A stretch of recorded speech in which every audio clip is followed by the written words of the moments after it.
There's so many good wide receivers on the board, and you're going to take 4-game sample size Dalvin Cook.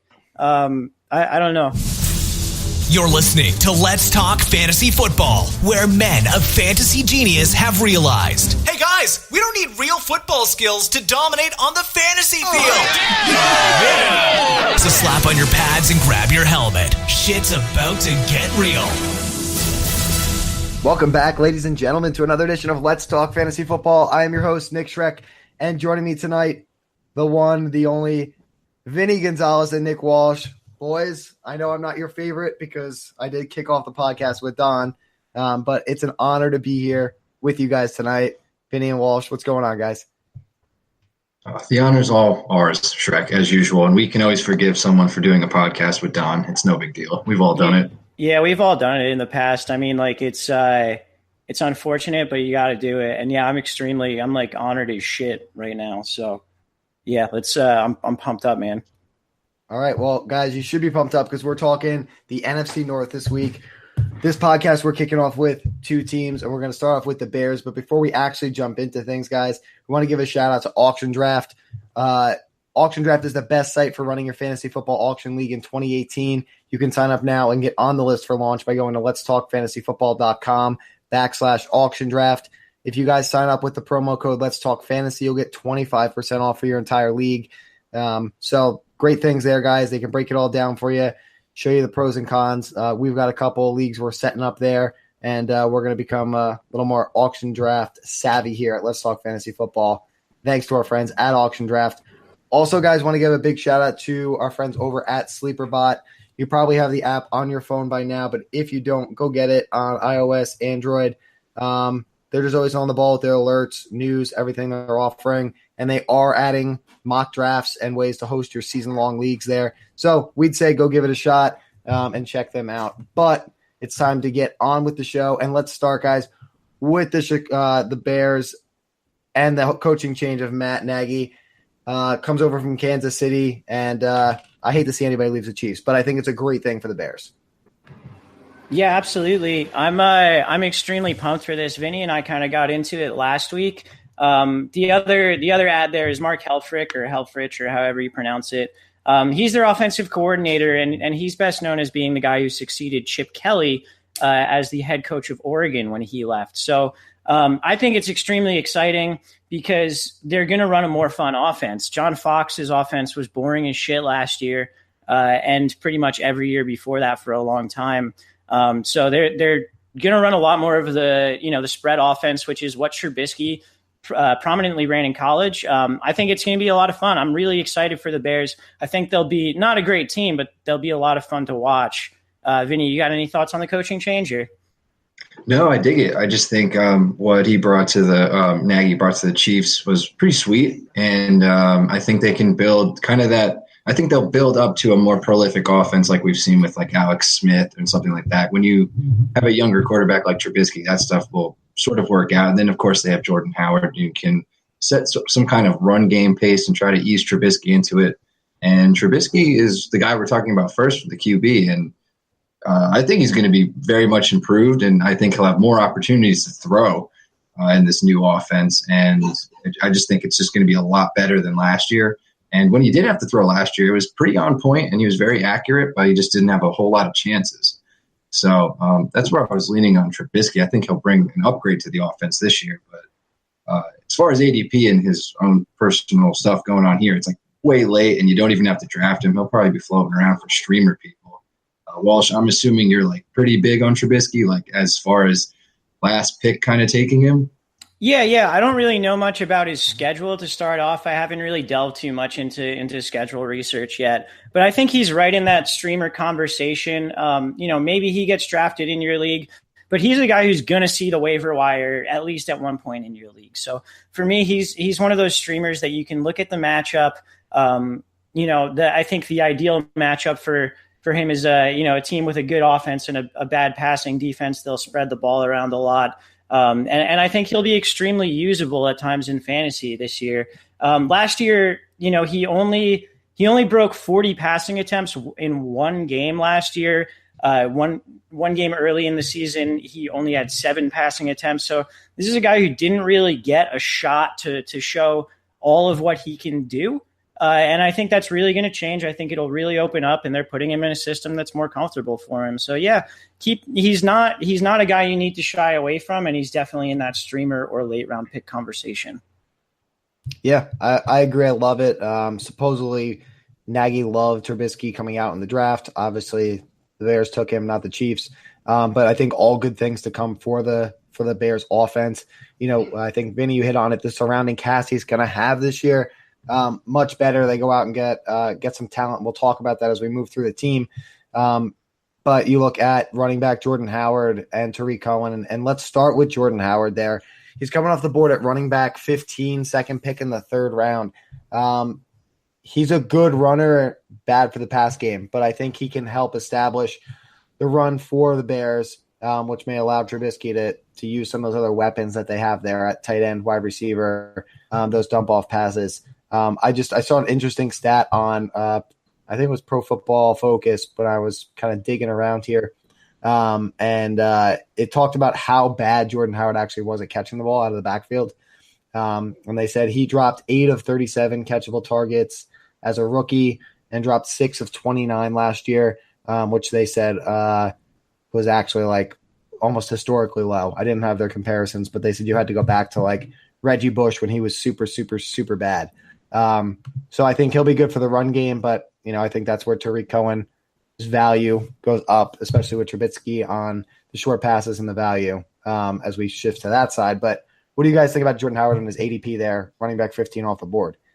I think it's outrageous. I think you're going to see Tariq Cohen and Jordan Howard kind of converge in terms of their ADPs, with potentially even Cohen surpassing him at some point, particularly in PPR leagues. But Jordan Howard, to me, like he was effective down the stretch, and he was a very good fantasy running back down the stretch last year. But it's because they didn't want to let Trubisky throw the ball. They were specifically giving Jordan Howard the ball constantly in order to keep it out of Trubisky's hands. And I don't think Matt Nagy or however you pronounce it, I don't think he's going to do that.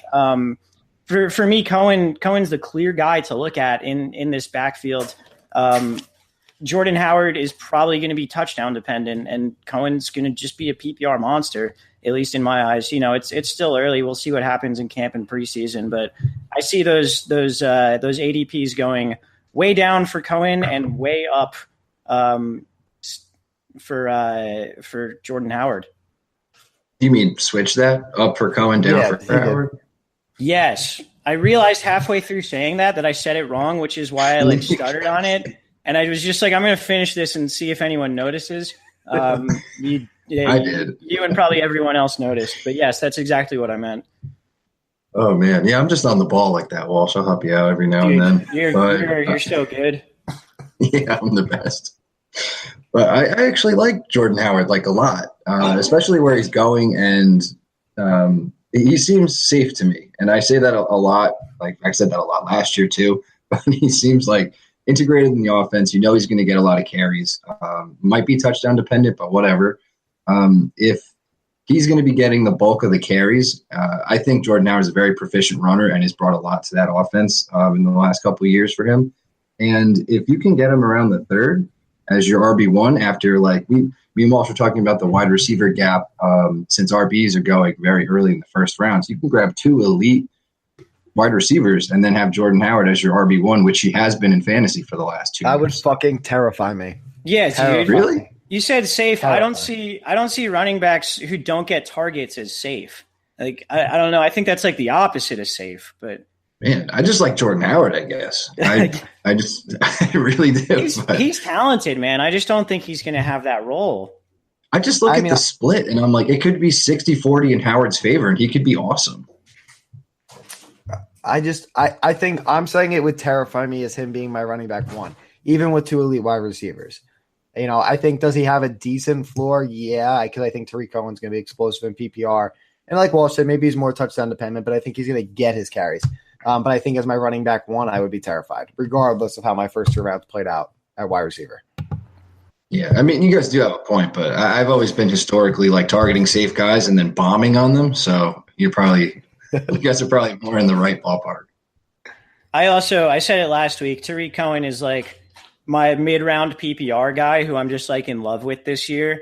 And you got to keep that in mind. Like I'm going to be biased on that all like the entire offseason, I guess. But it seems like Jordan Howard's going to be one of mine. So me and Walsh will be yelling a lot this year. Yeah, dude, we can fight about it all offseason.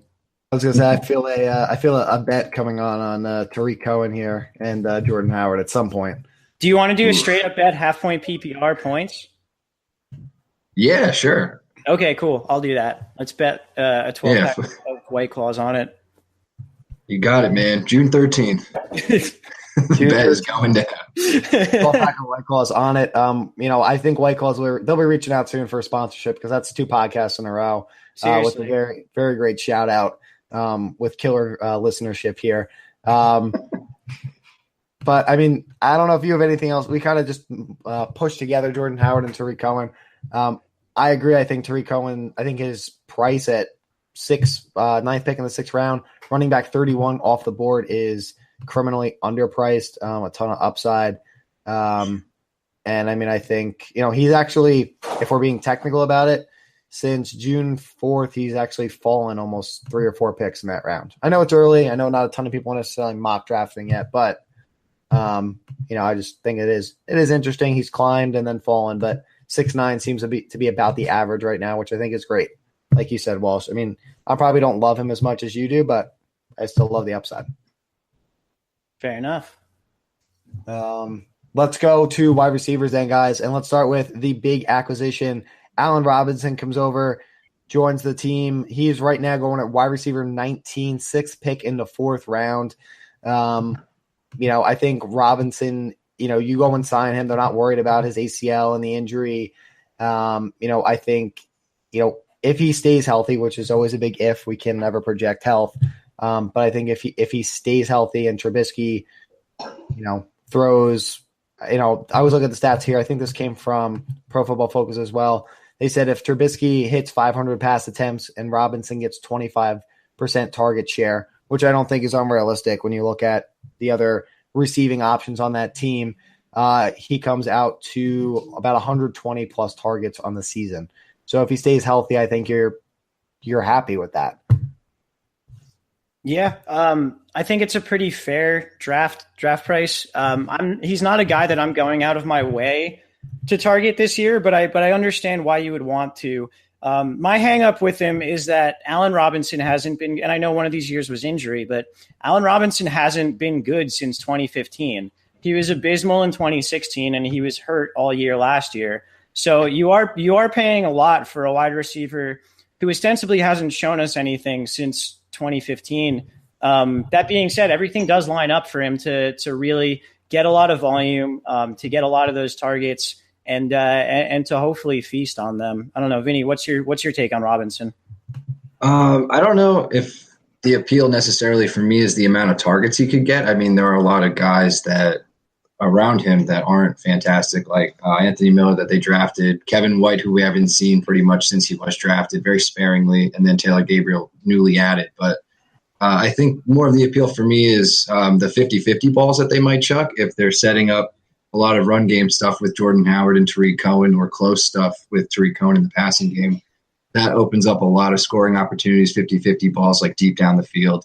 I think that's where it gets interesting for Allen Robinson, because that was where he had his huge monster year with the Jags. So it's risky, but like you said, it's a very fair price. And I could see Allen Robinson escaping the 4th round, going to the 5th. And that's where I really think you can get a lot in the return for him. So it's an interesting pick. It's risky. I would definitely want at least an elite wide receiver if I was going to draft Allen Robinson, probably 2 guys before I get to him at some point in draft. So it's definitely very tempting, and it's tough when it's like a boomer bust guy coming off an injury year. But that's kind of my worries and positive feelings towards Allen Robinson. Yeah. I think that's fair. Sorry, Shrek, go ahead. No, you're good, man. I was just going to say I agree. I mean, if he were to fall into the 5th, I think I agree. I love him way more. I just think, again, I like the floor, I think, for him based on volume, based on, like you said, the guys around him. So for me, it's more of the volume play. Pro Football Focus said there's been 119 wide receivers who have seen at least 115 targets in a season over the past 5 years. Only 7 wide receivers have finished outside the startable range in leagues that start 3 wide receivers. So again, would I be super pumped if he was like my second? Probably not super pumped, but if he ended up as my wide receiver 3, cool with that. Odds are he ends up, I think, in a good enough place there based on volume. But again, his current ADP, that may not happen. So that's fair. With the rest of this wide receiver core, Vinny, you mentioned they drafted Anthony Miller. It's weird to me that he's getting drafted and Taylor Gabriel isn't. Miller is currently wide receiver 60, 12th pick in the 13th round. So not like he's like a significant draft pick, but this was a second round guy they drafted out of Memphis. A lot of the comparisons are he's a smaller guy. He's like 5'11", quick, can play both inside and outside. So versatile seems like, I think, if you were looking for like a comp of like what you would want him to be, you would be looking at like a Manny Sanders type of guy.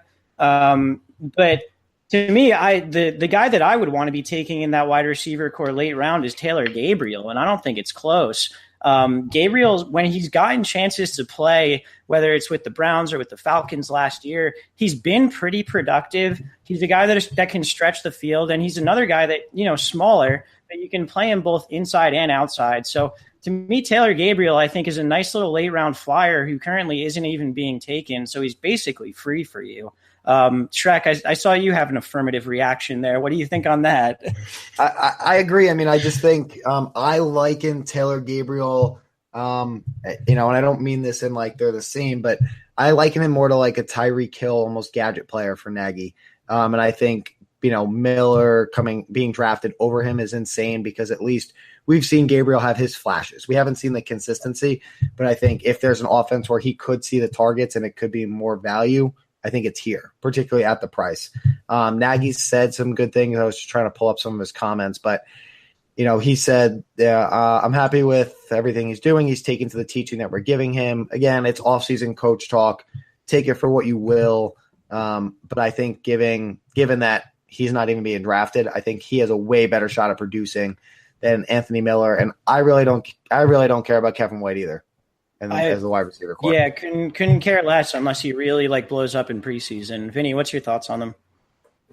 Oh man, I'm going to get beat up. I would pretty much take Kevin White instead of Taylor Gabriel at that free undrafted price. I would lean towards him just because they still have that they drafted him so high and they want to get him more involved. And the flashes we have seen have been mainly positive, but he just has not been able to stay on the field. And obviously that's not awesome. But now that he's basically free, why not if he could basically be possibly the 1 or 2 on this team, depending on how Allen Robinson fit goes. So for me, since they're both free, I don't think you guys should yell at me or anything like that, but I'd probably lean Kevin White on that. I think the upside is way better than Taylor Gabriel, who's been very inconsistent, unpredictable, and probably has 3 good weeks and you don't play him. So I'd probably lean Kevin White on that. Okay. That's fair. I mean, it's one of those where this is definitely a situation to pay attention to in camp, in preseason. We don't really know what order these wide receivers are going to be run out in quite yet. We're making conjecture. I think Taylor Gabriel should be their number 2 right off the bat. I legitimately think he's good. And Shrek, how you compared him to Tyreek Hill, that's in Nagy's offense. That's not something that I've thought of before. But one of the things last year with Tyreek Hill is all you need is him to get behind the defense for one play. And I think Gabriel's the same way, where you just need him behind the defense for one play and he pays off. Yes. But yeah, let's see how many snaps they're all getting with the starters when it comes to preseason, and we'll kind of reevaluate at that point. Totally absolutely. Fair. And yeah, there's no yelling here, Vinny. Not on this one. Like you said, they're both free. It's not if that's where you'd rather invest. Let's make bets on undrafted receivers. I'm very sensitive, man. It's like the beginning of the season. My opinions are, not even my own yet. I have to round them out. That's okay, man. That's what we're here for. There's plenty of stuff here where we're all going in blind. But I think that wraps wide receivers. Cameron Meredith, obviously no longer with the team, signed with the Saints. And then we're going to go right into tight end, guys. We usually tell people to spin the wheel. They got 3 tight ends on the roster. Trey Burton, tight end number 9 overall, first pick in the 8th round, Deion Sims, which let me just say, I think it's crazy they paid him $4 million to stick around. And Adam Shaheen, I'm probably saying that wrong. Shaheen, there you go. The only one I care about is Trey Burton, and I think he is a great pick at tight end 9. I think he's a Travis Kelce for the Bears. Wow. No. Sorry, I don't think he's as good as a blocker as Kelce, but sorry, go ahead. I don't expect him to be, top 3 in the league, but I think volume, and they paid him a bunch of money, so I think he's got good upside. Word. Yeah, I think the upside is there, but I don't know. We historically wait on tight ends anyway, so taking him in the 8th is pretty much out of the question for me. And just, I think he's floating very high on those really good games he had with the Eagles in replacement for Ertz. And that's going to carry a lot of weight in the fantasy community, obviously, which is why he's already up in the 8th round, which is pretty wild. I'd probably wait and take, I don't know, a chance on like some of the hurt guys like Reed or Eifert or even, I don't even know now. I'm trying to look at the guys going after him.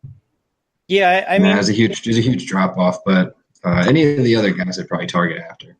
For me, it's even in those games where Trey Burton did have good games last year for the Eagles, and I actually played him in a lot of those, but he was a guy who would get 50% snaps. So I don't know if he's going to get a full complement of snaps this year. I still think he can produce because he's a super talented receiver. But if his blocking is keeping him off the field, potentially that keeps him off the field in the red zone a little bit more than you would like. I think there are concerns there.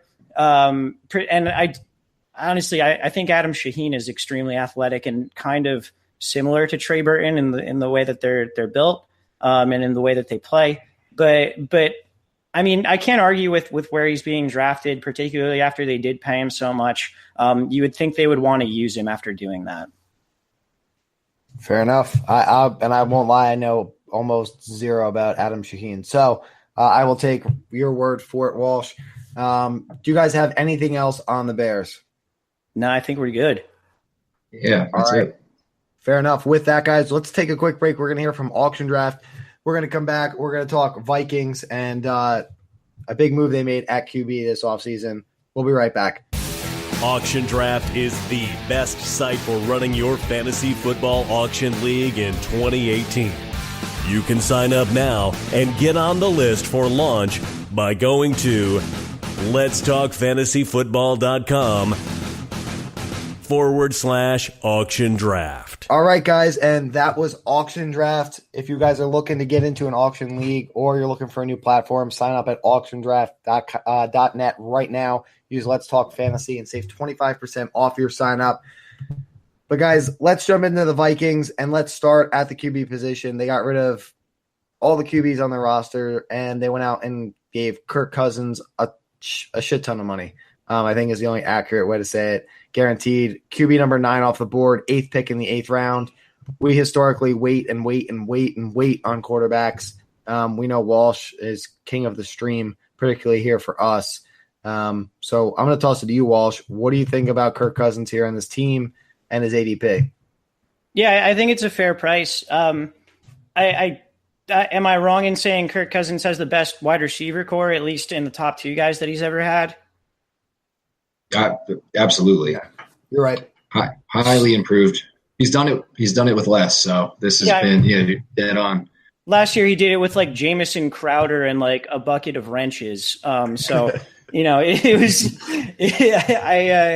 I think Kirk Cousins is going at a good spot. He's going right in that spot where I think you can start targeting quarterbacks a little bit. And he's the type of guy who. In that range, if I would, be taking him and then maybe looking for another guy to pair him with to play based on matchup. So I think he's better than a streamer, and I think his draft position shows that. I expect him to have a really good year with that talented wide receiver core and with Kyle Rudolph at tight end. It makes all the sense in the world to me to go after Kirk Cousins where he's going. Yeah, I'm with you, man. I'm 100% with you. I don't think it's crazy to say that. I don't think I would be shocked if Kirk Cousins wound up as QB1 this year, especially with the weapons. So taking him around the 8. You don't think so? He's got that upside. legitimately just that thought never occurred to my head. But yeah, he's got that upside, I guess. Yeah, absolutely. So I think it's the most elite talent he's ever had around him. Kirk Cousins is awesome. We've been big Kirk believers for a long time, and he's got the best offense he's ever had, arguably. So I like that. The upside is QB1 for me, so taking him, towards the end of the 8th is very good. And Walsh, that's where you kind of said you start breaking on, should I go for QB now or wait? And that would probably be the breaking point. So hopefully this kind of maintains and he stays fair, but I can see him creeping up, especially if they look good in the preseason. Yeah, definitely agreed. I think he definitely finishes higher than QB9. I wouldn't say, I don't know if I believe 1, but definitely the upside. I will definitely give you the upside. The best weapons he's had, and like you said, Walsh, he did it with a bucket of wrenches. So nothing but upside. He gets his running backs, Dalvin Cook and Latavius Murray. Let's start with Dalvin Cook. Last note I see here from Roto World, he has been getting reps in team drills and OTAs. They figure they're still going to bring him along in the offseason program, but appears to be a full go. We're assuming for training camp, which is all good things for Vikings fans and fantasy football owners. I mean, he's running back 10 off the board right now, first pick in the second round. I'm just trying to pull up ADP to see who's going around him. Leonard Fournette, 1 pick before him, Melvin Gordon, 2, and then Christian McCaffrey going at 206. Do you guys think that's fair? A fair ADP for him after coming off the injury but now looking good? So Vinny and I touched on this last week, where last year, all offseason, we banged about how he was getting overdrafted. And we kind of both agreed that he might be getting overdrafted again. And I will say this, after like really looking at it more and thinking about it more, I think running back 10 is kind of fair. I think like that's kind of where he belongs in the running back hierarchy, even though it is only a 4-game sample size for him. But goddamn, why wouldn't you take a wide receiver there at that first pick in the second round? Like, there's so many good wide receivers on the board, and you're going to take 4-game sample size Dalvin Cook. I don't know. I've kind of softened my stance a little bit since last week, Vin, but I'm still on the why wouldn't you just grab a wide receiver? Yeah, I also kind of softened Walsh. We're on like the same Dalvin Cook tilt like all the time because, as I said, like I wouldn't be shocked if Kirk Cousins was QB1. That's going to mean the offense is excellent, and Dalvin Cook's going to have a lot of opportunities to score, catch the ball, all that good stuff that fantasy points come from. So it's just going to be a very improved offense, and Dalvin Cook will see a lot of the work. The only thing that worries me is there's guys like, especially if you're in a PPR league, like McCaffrey's going after him. Devontae Freeman, who I love, LaShawn McCoy, who's going to be the entire offense, are going after him, and they seem more appealing to me right now than Dalvin Cook, who does have the small sample size coming off a big injury. So I guess kind of where that all evens out is where you're saying, well, it's just like RB10. So it's fair in the universe of fantasy, but not probably too rich for me. And, of course, the large amount of wide receivers that are there that are very elite. So it's going to be tough to pull the trigger on Dalvin Cook with all the risk involved. So I'm going to stay out, but we're not going to yell about it too much. You got your yelling out about Dalvin Cook last week. Yeah, I agree. I definitely would look towards a wide receiver there.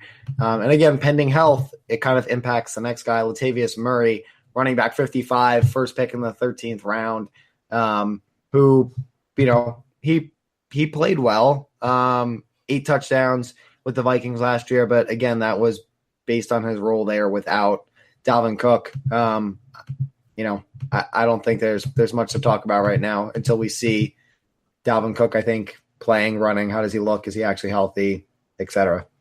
Yeah, he's like a handcuff, That's pretty much it. I was going to say that's handcuff territory. And they did lose McKinnon, so if anything happens to Dalvin Cook or he can't go, it will be Murray. But that's handcuff ADP, and that's just all it is right now. Fair enough. Wide receivers, guys. You've got Thielen and Diggs kind of stacked up here. Wide receivers 11 and 15, respectively, the 4th pick in the 3rd round and the 10th pick in the 3rd round. Do you believe they're stacked up the way they should be? or do you believe that Diggs should be over Thielen here? I would switch it. I like Diggs a lot more. Just I think it's the health concern probably that's bringing the ADP switch. That's really all I can think of. Diggs is clearly, I think, more talented and has been more of a focal point for the Vikings offense. And Thielen's been coming along, obviously, and he's fantastic, but I would just lean Diggs talent-wise. And I'd probably switch their ADPs, but they both will be excellent. It's just I prefer Diggs. I think it's preference there, especially going in the third round together. Yeah, I can't argue taking Thielen over Diggs just because it seems like every year Diggs comes out, looks like he might be the most talented wide receiver in the NFL for a couple of weeks, and then pulls his hamstring and misses 2 weeks, and then comes back and he's not fully back yet, and he's out there getting 2 catches for 14 yards, and you're like, what the hell are you doing? And then he comes all the way back and scores 3 touchdowns in a game. So I don't know. It's he's I think Thielen is the much safer option. If we're going to bring up safety for these sorts of things. So yeah, I agree. I think they should both be in that range though.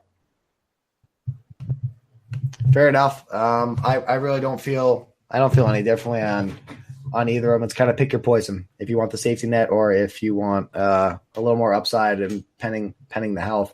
Laquan Treadwell, I think he's the wide receiver number 3, no ADP coming off here.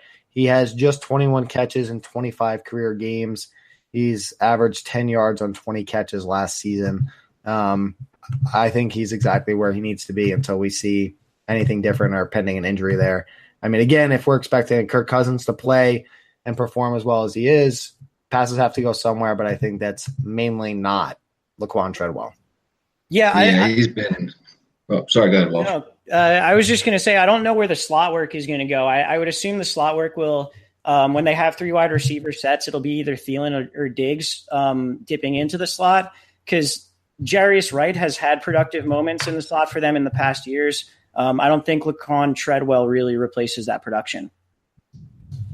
Yeah, no, forgive me if I'm wrong, but didn't they add Kendall Wright too? So he's even on the team. He could possibly get some slot work as well. Yeah, they did add him. You are correct. Yeah, so that could throw a wrench into, I guess, if someone was thinking about drafting Treadwell, but probably not. So it's just where the work will go. Fair enough. And then on a tight end, guys, we love spinning the tight end wheel. Kyle Rudolph coming off at tight end number 7 right now, 3rd pick in the 7th round. He had ankle surgery, but is participating in the Vikings OTAs. I think Kyle Rudolph remains what he is, a mid to low range tight end 1, and kind of spin the wheel. I think I've just never liked the consistency to come out of Kyle Rudolph personally. I'm never going to take him in the 7th round. Never, ever. Well, no. He played 16 games and had 81 targets last year. You're going to just absolutely not. It seems ridiculous to me. Yeah, man. I'd rather take Cameron Brate and call it a day at the end of the draft. I'm not going to play the Rudolph game. I'd much rather take Trey Burton at his ADP about 10 picks later than Kyle Rudolph there. Even I would there, and I was not loving that pick before, but Kyle Rudolph just made it look very good. So the official stance of Let's Talk Fantasy Football is fuck Kyle Rudolph. You heard it here first, folks. Fuck Kyle Rudolph. He's going to hear that and print it out and put it up on his locker as motivation. You're like, man, these guys, touchdown every single game. These guys are so important, and they told me to fuck myself. This is outrageous. People helping people, man. That's we do our part. People helping people. And I think it's the perfect way to wrap up the Vikings and go into 2 reader questions, guys. First one coming in tonight, comes from Hands Down Sports on Instagram. He says, QB for the Niners, Jimmy G, is he worth a pick in the draft? He says, I think he is, and I think he will be a top 5 QB this year, putting himself in the category of Breeze, Rodgers, and his teacher Brady. What do you think? Probably that I'm crazy. Well, I mean, as someone in the Bay Area, I will say the people are so hyped up on Jimmy Garoppolo. It is wild. And I think with good reason. He was great towards the end of last year. He's currently going as the 8th QB, so it's not that outrageous to say top 5. I mean, personally, I'm fine with him where he's going. I think he should be drafted as the 8th QB, right around Cousins there. But like, yeah, I don't know. I don't have strong feelings on him. Yeah, he's done well, obviously undefeated as a starter, but I don't know. It's just difficult to gauge right now. I think the hype is going to build like a lot, and people are going to jump on him, especially with the way he closed out the year. So I don't think you're crazy. Top 5 finish isn't outside the realm of possibilities I see for Jimmy G. It's just depends on how excited. You seem very excited. So I say go for it as long as it's reasonable in your draft. Yeah, 100%. I'm on board with both you guys. Doesn't seem crazy. If you want him, go get him. I enjoyed Walsh's reference last week to the fact that everyone in the Bay Area loves him professionally and personally for good reason. So he's extremely handsome. Hey, good. Can't beat the good looks, man. So good for Jimmy G. And yeah, if you want him, go get him. Second question of the night, guys, comes in from Rich. He says, in a dynasty league, and I have Aaron Rodgers on a 2-year contract, Deshaun Watson on a 4-year contract, and Phillip Rivers on a 1-year contract. Of Rodgers or Watson, who would you put on a trading block, if at all? And what would you expect in return? Last year, both got hurt, and I was left with Rivers, who then had a bye, and I had to trade a 7th-round pick for a 1-week Tom Savage. So this league construction is like super wild from what I can ascertain in this question. I think based on the weird league construction and like the contracts and the fact that there's, you're trading a 7th-round pick for a 1-week fill-in, I think it's difficult to say who you would expect to get in return. But I would be looking to put Aaron Rodgers on the trading block because Deshaun Watson you have for that 4-year contract. You can argue that he should be your QB for the next 4 years. Aaron Rodgers, I think you should be able to bring back a decent haul while really not losing out on too much production. Yeah, well said, Walsh. That's exactly what I was going to go with. Rodgers' name still brings a lot, and I think you'll get a ton back for him just because he's pretty much the best quarterback in football, possibly not fantasy, but his time is running out. So I do like putting Rodgers up there and seeing what you get. Yeah, I agree. Sweep it through. You get the long-term play with Watson. Rodgers' talent and a name going to bring back a lot of value. And it hurts to say because I don't like Phillip Rivers, but emotion can't dictate this decision. So I agree. It's Aaron Rodgers. Yeah, Phillip. So I agree. And those are the 2 questions we have for tonight's podcast, guys. So what I'll encourage you guys to do is get ready for part 2 of the NFC North podcast, which will be dropping literally a day after. Check us out, letstalkfantasyfootball.com, on Twitter at Let's Talk FF. And if you have an Alexa or a Google Home, check us out. We have a bunch of voice apps out on there, and you can do pretty much anything fantasy football related you want. But with that, guys, I am Nick Schreck. We are Let's Talk Fantasy Football, and we will catch you on the flip side. This has been Let's Talk Fantasy Football. Thanks for listening.